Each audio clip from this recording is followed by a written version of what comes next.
আজ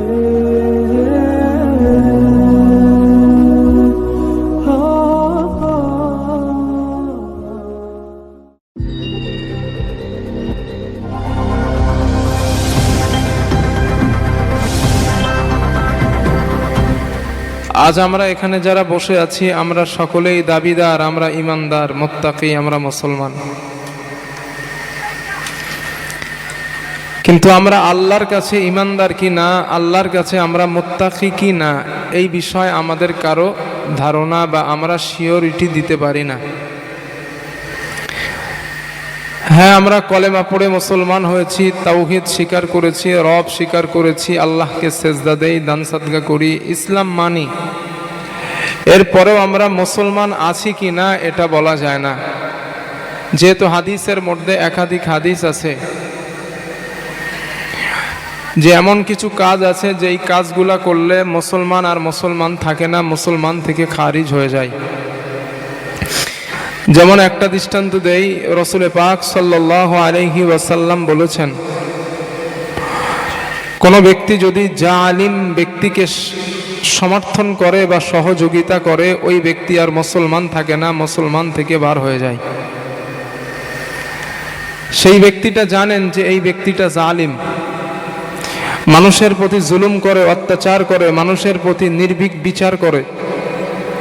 এটা জানার পরেও কোনো একজন মুসলমান ব্যক্তি তার সহযোগিতা করে দুনিয়াবি স্বার্থের কারণে। অনেক রাজনৈতিক দলের নেতারা আছেন নিজের ভোটের চর্চা করার জন্য, নিজের ক্ষমতা দখল করার জন্য অন্য পার্টির নেতা বা কর্মীদের উপর অ্যাটাক করে, জুলুম করে। আছে না এমন চাচাজি? এই যে জুলুম আর নির্যাতন করা হয়, আপনি জানেন যে ওই নেতা জুলুম করছে মানুষের উপরে, তিনি জালেম, এটা জানার পরেও আপনি তার পিছে আছেন, তাকে সহযোগিতা করছেন। নবীজি বলেন ওই ব্যক্তি আর মুসলমান থাকে না, সে মুসলমান থেকে খারিজ হয়ে যায়। এবার আপনারা হাতে গুনে দেখেন কয়জন মুসলমান আছে। যেহেতু হুজুরে পাক সাল্লাল্লাহু আলাইহি ওয়াসাল্লাম এর সতর্কবার্তা দিয়েছেন যে জালিমকে সহযোগিতা করা বা জালিমের সঙ্গে থাকা, তাকে অর্থ দিয়ে, কথা দিয়ে বা শ্রম দিয়ে সঙ্গী হয়ে সহযোগিতা করলে সে আর মুসলমান থাকে না, মুসলমান থেকে খারিজ হয়। এরকম একটা দুইটা না, ভরি ভরি নজির আমরা দিতে পারবো, এটা দেওয়া সম্ভব। দুই নাম্বার কথা হচ্ছে যে আমরা কেউ চাই না, প্রত্যেকটা ব্যক্তি আমরা সবাই এটাই চাই যে আমরা ইমানদার হয়ে, মুসলমান হয়ে, মুত্তাকি হয়ে দুনিয়া থেকে বিদায় নেই। ঠিক বলছি না ভুল বলছি দাজি? কারণ প্রত্যেকটা মানুষের ইচ্ছা, যে নামাজ না পড়ে তার জিজ্ঞেস করবেন, সেও বলবে যে না, আমি মুত্তাকি হয়ে দুনিয়া থেকে যাব, এটা আমার ইচ্ছা। তো এই ইচ্ছা সকলেই পোষণ করেন যে আমি মরে যাব, মরার সময় কলেমা পড়তে পড়তে যেন মরি, এটা প্রত্যেকের ইচ্ছা থাকে। তবে এই ইচ্ছা সবার পূরণ হবে না, কারণ এই ইচ্ছা পূরণ করার জন্য এর কাজ কিছু করে যেতে হবে। এখন আমার হাতে আছে বাইক, চালাচ্ছি বাইক, এখন আমি যদি স্বপ্ন দেখি ফ্লাইটে, এই স্বপ্ন তো কখনো বাস্তবায়ন হবে না। কারণ আমি আছি রাস্তায়, আমি দেখব, স্বপ্ন দেখছি আকাশে উড়ব। আকাশে উঠতে গেলে এয়ারপোর্টে যেতে হবে, ফ্লাইটে চড়তে হবে, তারপরে আকাশে ওড়া, তার আগে সম্ভব না।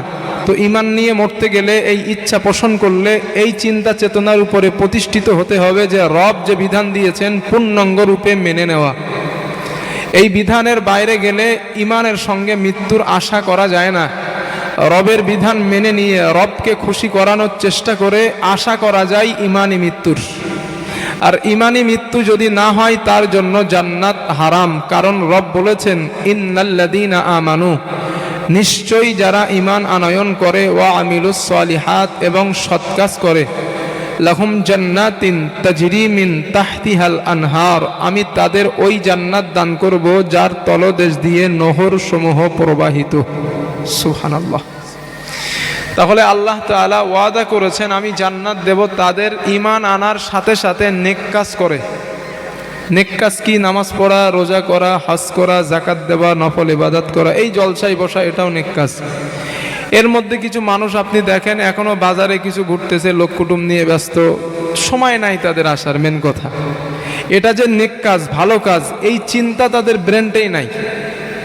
যেইখানে বসলে কোরআন হাদিসের আলোচনা শোনা হবে, একটু সওয়াব হবে, পরকাল কিভাবে ভালো হবে এই আলোচনাও শুনবো, ঈমান মজবুত হবে কিভাবে ওই আলোচনা হবে, এই চিন্তা চেতনা টোটালি তাদের মাথায় নাই। এরপরও ইচ্ছা কি করে, আমি ঈমানদার হয়ে মরবো। না ভাই, এত সহজ ঈমানদার হয়ে মারা যাওয়া যায় না। অনেক সাধনা করতে হয়, অনেক সাধনার পরে ঈমানদারের মৃত্যু এটা আশা করা যায়। কথা বুঝে আসছে আমাদের ইনশাল্লাহ? এজন্য আজ এই মাহফিলটাকে আমরা একটা ক্লাস মনে করে নিয়ে বসি যে আমরা ঈমানদারের মৃত্যু আল্লাহর কাছে তো চাইছি, তবে হওয়ার জন্য কি কি দরকার। কোরআনুল কারীমের মধ্যে আল্লাহ সুবহানাহু ওয়া তাআলা ঈমানদারের একাধিক বৈশিষ্ট্য বলেছেন। ঈমানদার কারা? এই যে আমরা বলছি ঈমানদার, এখন আল্লাহর ভাষায় আমরা ঈমানদার কিনা দুটো একটা আয়াত শোনেন। আল্লাহ তাআলা বলেন ঈমানদার কারা, ঈমানদারের পরিচয় কি? নাম্বার 1, আল্লাহ তাআলা বলেন ওয়াইদা কুরিয়াল কোরআন, যখন তোমাদের সামনে কোরআন পড়া হয়, পাঠ করা হয়, ঈমানদারের কাজ হবে দুটো, ফাসতামিউ লাহু ওয়া আনসিতু, 1 নাম্বার চুপচাপ বসে থাকা, 2 নাম্বার কর্ণ দিয়ে শ্রবণ করা। যদি এই দুটো কাজ করতে পারো লাআল্লাকুম তুরহামুন, আশা করা যায় আল্লাহর পক্ষ থেকে তোমরা রহমত প্রাপ্ত হবে। সুবহানাল্লাহ। তাহলে ঈমানদার যারা কোরআনের মাহফিলে বসে চুপচাপ শ্রবণ করে তারা। আল্লাহ তাআলা বলেন 2 নাম্বার ওয়াইদা তুতলা আলাইহিম আয়াতুনা ওয়াল্লা মুস্তাকবিরান কাআল্লাম ইয়াসমাআহা কাআন্না ফি উযুনাইহি ওয়াকরা। ও নবী, সমাজে কিছু মানুষকে দেখতে পাবেন, তাদের কানে যখন কোরআনের আওয়াজ পৌঁছায়, আমার ব্যাখ্যা, আমার হাবিবের কথাগুলো পৌঁছায়, তারা তখন এমন ভাব করে চলে যায় মনে হয় যেন তাদের কানে আওয়াজটা পৌঁছায়নি। ও নবী, ওয়াকরা, তাদের কানগুলো যেন কালা হয়ে গেছে, বধির হয়ে গেছে, তারা কোরআনের আওয়াজই শুনতে পাচ্ছে না। আল্লাহ বলেন নবী ফাবাশশিরহুম বিআযাবিন আলিম, তাদের যন্ত্রণাদায়ক আযাবের সাজার সুসংবাদ দেন। তাহলে একদিকে ঈমানদার যারা কোরআনের মাহফিলে বসে কোরআন শ্রবণ করে তারা, 2 নাম্বার ঈমানদারের দাবিদার, কিন্তু কোরআনের আওয়াজ কানে আসলে বাজারে ঘুরবে, সময় নাই আসার। কারণ চিন্তা করবে মাহফিলে বসে কি হবে, বাজার তো পাইছি, একটু বাজারে ঘুরে টুরে নেই, ওই চিন্তা করবে। আল্লাহ বলছেন ওদের কানে আওয়াজ যাচ্ছে, কিন্তু ভাব এমন নেবে মনে হচ্ছে ওরা কোরআনের আওয়াজ শুনছে না। তাহলে এটা ঈমানদারের বৈশিষ্ট্য না। 3 নাম্বার আল্লাহ বলেন ঈমানদার যখন ওয়াইদা তুলিয়াত আলাইহিম আয়াতু, ঈমানদার হলো তারা, তাদের সামনে যখন কোরআন তেলাওয়াত করা হয়, জাদাতহুম ঈমানা, ঈমানদারের ঈমানটা আল্লাহ বর্ধিত করে দেন। ওয়া আলা রাব্বিহিম ইয়াতাওয়াক্কালুন, 5 নাম্বার ঈমানদার হলো তারা যারা প্রতিটা মুহূর্ত আল্লাহর উপরে ভরসা করে। একদম পরিষ্কার সাদা খোলা মনের ব্যাখ্যা দিচ্ছি, বুঝে নেন। ঈমানদার হলো তারা, মুত্তাকি হলো তারা যারা এক কথায় আল্লাহর উপরে প্রতিটা মুহূর্ত ভরসা করে। আল্লাহ বলেন আমার কাছে তারা ঈমানদার। এখন আপনারা অ্যানালাইসিস করেন যে আপনি ঈমানদার কিনা। অসুস্থ হয়েছেন, ভরসা ডাক্তারের উপরে ছিল না আল্লাহর উপরে ছিল, এটা নিজেরা চিন্তা করলে পেয়ে যাবেন। বাড়িতে অভাব অনাটন দেখা দিয়েছে, সুদ ঘুষের সঙ্গে সম্পর্ক করেছেন, সুদ ঘুষ খেয়েছেন, না আল্লাহর উপরে তাওয়াক্কুল করে সবর ইখতিয়ার করেছেন, এটা নিজেরা অ্যানালাইসিস করেন, পেয়ে যাবেন। অসুস্থতার মধ্যে ভুগছেন, বিপদে পড়ে গেছেন, আল্লাহর উপরে তাওয়াক্কুল করেছেন না নিজের উপরে তাওয়াক্কুল করেছেন বা অন্যের উপরে করেছেন, এটা নিজের অ্যানালাইসিস করলে পাওয়া যাবে। রব বলছেন ঈমানদার তারা, আমি আল্লাহর উপরে ভরসা করে যারা। 6 নাম্বার আল্লাহ বলেন ঈমানদার হলো তারা যেসবগুলো আমাদের মধ্যে জানা খুব কমতি আছে। এমনি ঈমান আনলে ঈমানদার, এসবগুলো তো আপনারা জানেন। আল্লাহর উপরে ঈমান, পরকালে বিশ্বাসী, তাকদীর বিশ্বাসী, সমস্ত নবীদের উপরে বিশ্বাস, কোরআনের উপরে বিশ্বাস, কিয়ামত বিশ্বাস, জান্নাত জাহান্নাম বিশ্বাস, এগুলো সব ঈমানের দাবিদার, এগুলো ঈমান। তো এসবগুলো জানা আছে বলে বলছি না, যেগুলো জানা নেই সাধারণত সেইগুলো বলছি। তো রব বলেছেন ঈমানদারের বৈশিষ্ট্য আর একটা, ঈমানদার হলো তারা আল্লাহ তাআলা বলেন ঈমানদার হলো তারা, মুত্তাকি হলো তারা যারা তাকওয়া অবলম্বন করে। তাকওয়া কি জিনিস? আল্লাহ তাআলা বলেন ওয়াকানু ইয়াত্তাকুন, যেসব যারা তাকওয়া অবলম্বন করে তারা মুত্তাকি। তাকওয়া কি একটা এক্সাম্পল দিলে বুঝে নেবেন। পুরো ব্যাখ্যা এইগুলোর এক একটা ব্যাখ্যা অনেক, কিন্তু দেওয়া সম্ভব না, যতটুকু বললে বুঝবেন ততটুকু বলছি।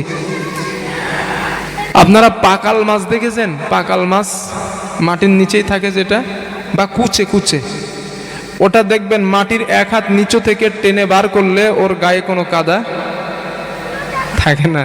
ওই যে কাদা থাকে না, এটারই নাম হলো তাকওয়া।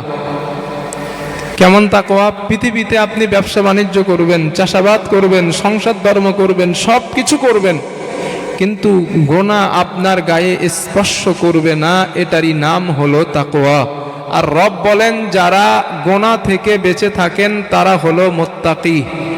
তারা কি? মুত্তাকি। যারা গোনা থেকে বেঁচে থাকে তারা হলো মুত্তাকি, তারা মুমিন। এখন আপনি ঠিক করেন গোনা থেকে বাঁচবেন না বাঁচবেন না। সামনে অনেক অর্থ আসবে আপনার, না অর্থগুলো নিয়ে নেই আমি, কিন্তু আপনি চিন্তা করবেন না অর্থগুলো আমার জন্য নেওয়া ঠিক না, কারণ আল্লাহ বলছেন মুত্তাকি যদি হও তো গোনা থেকে বেঁচে থাকো। আপনি রাজনীতি করেন, জাস্ট এক্সাম্পল বলছি, কেউ গায়ে পেতে নেবেন না। আপনি রাজনীতি করেন, রাজনীতি করার ইচ্ছা আপনার, তো এই রাজনীতি করার কারণে সরকারের খাত থেকে আপনার কাছে গরিবের হক এসেছে। সরকার আপনার কাছে 10 কোটি টাকা দিয়েছে রাস্তা বানানোর জন্য। আপনি চিন্তা করলেন টাকা তো আমার কাছে, আর আমিই তো জানি 5 কোটি খেয়ে নেই, 5 কোটি রাস্তা বানাই। আপনি যদি মুত্তাকি ঈমানদারের দাবিদার হন, ওই টাকা আপনার পেটে যাবে না, কারণ নবীজি বলেন যে হারাম খায় লা ইয়াদখুলুল জান্নাহ, সেই ব্যক্তি কখনো আল্লাহর জান্নাতে যাবে না। এখন গরিবের হকগুলো খেলেন, এইগুলা মুত্তাকিদের খাবার না কাফেরের খাবার? বলেন একটু। কাফেরের খাবার, কারণ হারাম তো মুমিন খেতে পারে না, হারাম মুমিন খায়। আপনাদের গ্রামে কেমন আছে জানি না, তবে গ্রামের মধ্যে অধিকাংশ আপনারা দেখবেন, আপনাদের গ্রামটা হয়তো ভালো আছে, সুদ করে ভরে গেছে, সুদ করে গ্রাম ভরে গেছে। একটা দুইটা না, অনেক নজির দেওয়া যাবে। ব্যাংকের সঙ্গে রিলেশন সুদের, বা অন্য কোনো পলিসির সঙ্গে রিলেশন সুদের, বা চক্রবৃদ্ধি হারে সুদ খায় এমন ঈমানদার মুসলমান দাবিদার নামাজি, সে সুদের সঙ্গে সম্পর্ক। কিন্তু রাসূল পাক সাল্লাল্লাহু আলাইহি ওয়াসাল্লামের কাছে সাহাবায়ে কেরাম গেছেন, হুজুর আপনি আমাদের আমল শিখিয়ে দেন, ওই আমল আমাদের শেখান, যেই আমল করলে আমরা আল্লাহর কাছে দোয়া করলে কবুল হবে, মুত্তাকি হব, এবং আমরা মুস্তাজাবুদ দাওয়া হব। রাসূল পাক সাল্লাল্লাহু আলাইহি ওয়াসাল্লাম ওই আমল শিখিয়েছেন ওইভাবে। ও সাহাবারা, যদি মুস্তাজাবুদ দাওয়া হতে চাও, আল্লাহর কাছে দোয়া করলে কবুল হবে এটা চাও, প্রতিটা মুহূর্ত তোমরা হালাল খাও, উপার্জন হালাল করো, তাহলে আল্লাহর কাছে যে দোয়া করবা সাথে সাথে আল্লাহ কবুল করবেন। হালাল শর্ত। কিন্তু আমাদের মধ্যে দাবিদার মুত্তাকি মুমিন, কিন্তু সুদের সাথে সম্পর্ক। একটা ভয়ানক আয়াত শোনেন সুদের ব্যাপারে, যেহেতু কথাটা উঠছে। আল্লাহ তাআলা বলেন, ইয়া আইয়ুহাল্লাযীনা আমানুত্তাকুল্লাহ ওয়া যারু মা বাকিয়া মিনার রিবা ইন কুনতুম মুমিনিন। আল্লাহ তাআলা বলেন, ঈমানদাররা তোমরা আল্লাহকে ভয় করো এবং চক্রবৃদ্ধি হারে তোমরা সুদ খাবা না। তোমরা সুদ থেকে নিজেদেরকে বিরত রেখে দাও, যদি তোমরা মুমিন দাবিদার হও। বান্দা, তুমি দাবি করছো আমি মুমিন, আমি মুসলমান, আমি ঈমানদার। আল্লাহ পাক বলেন, যদি দাবি করো তুমি মুসলমান ঈমানদার, খবরদার তুমি সুদের সঙ্গে সম্পর্ক করবা না, কারণ সুদ খাই যারা ঈমানদার হতে পারে না তারা। কারণ আল্লাহ বলেন, ইন কুনতুম মুমিনিন, তুমি যদি মুমিন হও তুমি সুদ খাবা না। আল্লাহ তাআলা এর পরে ভয়ঙ্কর তথ্য দিলেন, ও আমার গোলাম, আমি আল্লাহর ঘোষণা পাওয়ার পর বক্তব্য দেওয়ার পর বান্দা তুমি যদি হারামের সঙ্গে সম্পর্ক জুড়ে দাও, বান্দা তুমি যদি সুদকে ভক্ষণ করে নাও, ফাইল্লাম তাফআলু ফাআযানু বিহারবিম মিনাল্লাহি ওয়া রাসূলি। বান্দা তুমি প্রস্তুত নিয়ে না, প্রস্তুত হয়ে যাও, আমি আল্লাহর সঙ্গে এবং আমার রাসূলের সঙ্গে তোমার জিহাদ করতে হবে। ফাইল্লাম তাফআলু, এরপরেও যদি তুমি সুদ ভক্ষণ করো, ফাআযানু বিহারবিম মিনাল্লাহি ওয়া রাসূলি, প্রস্তুতি নাও, আমি আল্লাহর সঙ্গে এবং আমার হাবিবের সঙ্গে যুদ্ধ করতে হবে। সুদখোরকে রব বলছেন। একবার চিন্তা করেন তো চাচাজি, যদি আল্লাহর বিরুদ্ধে লড়াই করা লাগে আর রসুলের বিরুদ্ধে লড়াই করা লাগে, তো জান্নাত দেবে কে আপনার? কথা বুঝে আসছে ইনশাল্লাহ আমার না? যদি আল্লাহর বিরুদ্ধে লড়াই করতে হয়, রসুলের বিরুদ্ধে লড়াই করতে হয়, জান্নাত কে দেবে আপনার আর আমার? কেউ নাই। আল্লাহর নবী বলেন, রাসূলুল্লাহ সাল্লাল্লাহু আলাইহি ওয়াসাল্লাম বলেন, উম্মত, 1 টাকা সুদের মধ্যে 72টা নিম্নমানের গুনাহ পাওয়া যায়, 72টা অপরাধ জড়িত 1 টাকা সুদের মধ্যে পাওয়া যায়। এরপরে আল্লাহর এর মধ্যে নবীজি বলেন, ওই 72টা গুনাহর মধ্যে সবথেকে নিম্নমানের গুনাহ হলো, ছোট মানের গুনাহ হলো আপন মায়ের সঙ্গে জিনা করার সমান। জোরে জোরে বলেন নাউযুবিল্লাহ। মুহাদ্দিসরা হাদিসের ব্যাখ্যায় লেখেন এবং মুফাসসিরদের কল হলো, সুদের সব থেকে বড় গুনাহটার নাম কি? মুহাদ্দিসরা লেখেন, এই আল্লাহ কোরআনে বলেন, ফাইল্লাম তাফআলু ফাআযানু বিহারবিম মিনাল্লাহি ওয়া রাসূলি, যদি তোমরা সুদ ভক্ষণ করো, রেডি হয়ে যাও, আল্লাহর সঙ্গে আর রসুলের সঙ্গে যুদ্ধ করতে হবে। এই জন্য মুহাদ্দিসরা লেখেন, সুদের মধ্যে যেই গুনাহ পাওয়া যায়, সব থেকে ছোট গুনাহ হলো আপন মায়ের সঙ্গে জিনা করা, আর বড় গুনাহ হলো আল্লাহর রসুলের বিরুদ্ধে যুদ্ধ করা। এটা সুদের ভয়াবহ 2টা গুনাহ। রাহমাতুল লিল আলামিন আরো বলেন, সুদখোর কবরে যাওয়ার পর রব্বুল আলামিন কবর এমন একটা ভয়ানক জায়গা তার জন্য বানায়া দিবেন, এমন 99টা বড় বড় বিষাক্ত বিষাদর সাপ দেওয়া হবে, সবল দিবে, 1 দিন 2 দিন না, ইলা ইয়াউমিল কিয়ামা, কিয়ামত পর্যন্ত ওই সুদখোরের কবরে এইভাবে কামড় দিতে থাকবে। রাহমাতুল লিল আলামিন বলেন, ওই সাপগুলার বিষ এতটা তেজস্বী, আল্লাহর হাবিব বলেন, একবার কামড় দিলে 40 বছর ওই বিষের জ্বালা করতে থাকবে। হাসরের দিন বান্দা দাঁড়াবে, নাফরমান সুদখোর গোলাম হাসরের দিন হাসরের ময়দানে দাঁড়াবে। হাসরের ময়দানে দাঁড়ানোর পর হাসরবাসীরা দেখতে পাবে এইটা জামানার একজন সুদখোর বান্দা। কারণ আল্লাহর নবী বলেন, সুদখোর পেটের উপরে ভর দিয়ে হাসরের ময়দানে দাঁড়ায়া যাবে। সাহাবারা প্রশ্ন করলেন, ইয়া রাসূলুল্লাহ, হুজুর পেটের উপরে ভর দিয়ে কি চলা যায়? আল্লাহর নবী বলেন, ও আমার সাহাবাদের দল, পায়ের উপরে ভর করে চলার শক্তি কে দিয়েছেন? সাহাবারা বলেন, আল্লাহ দিয়েছেন।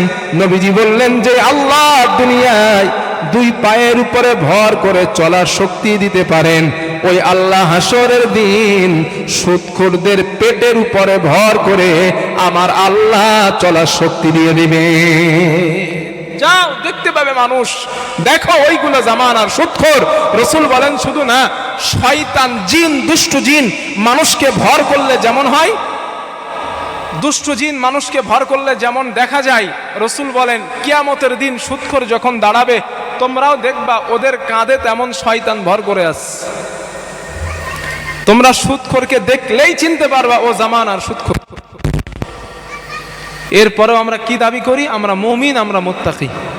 প্রিয় ভাইরা, ব্যাংকে টাকা রাখেন মানা করি না, তবে আসল টাকা থেকে যেটা ইন্টারেস্ট হয় ওই টাকাটা বাদ দিয়ে নেন। যদি বলেন হুজুর টাকা তো 1 লাখ হয়ে গেছে ইন্টারেস্ট, টাকাটা আমি ওদের কেন দিব? হ্যাঁ, ওই টাকাটা তোলেন, তোলা জায়েজ আছে, তোলেন ওই চিন্তা করে খিনজিরের গোশত যেমন হারাম, ওই টাকাটাও আমার জন্য হারাম। যেই ব্যক্তি সমাজের গরিব, অসহায়, খেতে পায় না, তাকে আপনি দান করার নিয়তে না, খারাপ বস্তু মনে করে তাকে দিয়ে দেন, তার উপকার হবে। কারণ তার জন্য সুদের মাল খাওয়া যায় যাচ্ছে। কথা বুঝে আসছে আমার?